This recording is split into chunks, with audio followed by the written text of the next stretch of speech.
Welcome to Did You Know? From a sacred spice to a global addiction, sugar has built empires, rotted teeth, and even powers your brain. Is it white gold or white poison? Grab a spoon. We're about to dive deep into the sweet and not-so-sweet history of sugar. Did you know sugar's original home is New Guinea, dating back to 10,000 BCE? Ancient people would just chew on the raw cane stalks for a quick energy boost. It wasn't until 800 BCE that India figured out how to domesticate it, boiling the juice down into crystals they called khanda. Sound familiar? That's where we get our word candy. When Alexander the Great's troops encountered it, they were amazed, calling it honey without bees. Later, in the 7th century, Arab innovators perfected the crystallization process, and thanks to the Crusades, this sweet discovery spread across Europe. Then, in 1493, Christopher Columbus planted sugarcane in the Caribbean, and boom, it became the fuel for the infamous triangle trade, from a simple grass to global cash. By the 1700s, sugar was liquid gold. The average person in Britain went from consuming 4 pounds a year to a staggering 18 pounds by 1800. This sugar rush literally powered the Industrial Revolution by providing cheap, high-calorie energy for the workforce. But this sweetness came at an immense, horrifying cost. An estimated 10 to 15 million slaves were forced to work on brutal Caribbean plantations. It's a dark fact that 1 in 3 died during the journey alone. The price of sugar eventually crashed by 70% in the 1800s, partly thanks to the discovery of beet sugar, a clever hack Napoleon used to bypass British blockades. Today, we produce about 180 million tons of sugar a year, with 80% still coming from cane and 20% from beets. It's a history that forces us to ask, what was the real cost of that tea break? But sugar's resume is wilder than you think.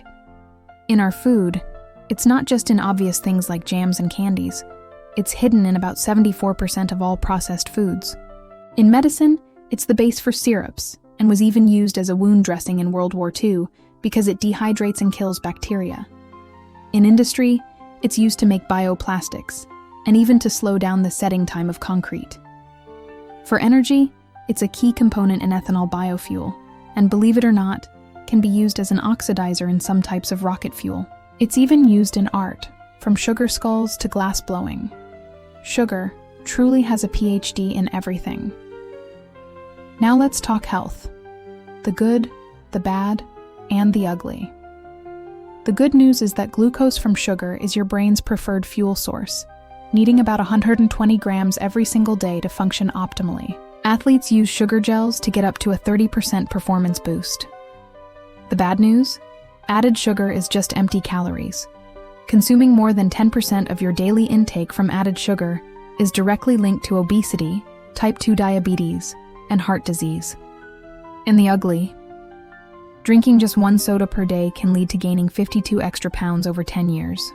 The World Health Organization recommends a maximum of 25 grams, or about 6 teaspoons, of added sugar per day.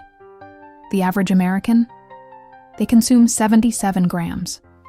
The sugar rush from processed foods is like rocket fuel for fat storage, whereas the natural sugar in fruit comes with fiber, which slows down that spike.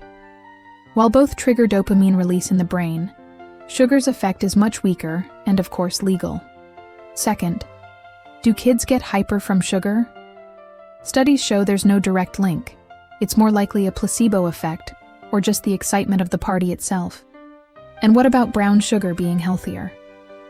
It's really just white sugar with a bit of molasses added back in for color and flavor. Same calories, folks.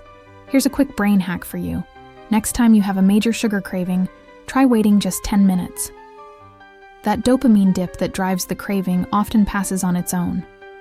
So, what does the future of sweetness look like? Scientists are working on lab-grown sucrose and gene-edited sugarcane that's naturally lower in calories. We're also seeing the rise of alternatives like stevia, which is 300 times sweeter with 0 calories, and monk fruit and allulose, which are gut-friendly options. Governments are stepping in too.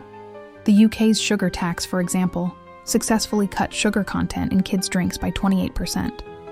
We're moving towards a future that's sweet without the sting. From building history to powering our lives, sugar is a substance that demands our respect and understanding. Were you shocked by its connection to the slave trade or its use as rocket fuel? Spill your thoughts in the comments below. If you enjoyed this, please like, subscribe, and hit that notification bell for more sweet science from Did You Know? Up next, did salt start wars too? Stay balanced and stay curious, crew.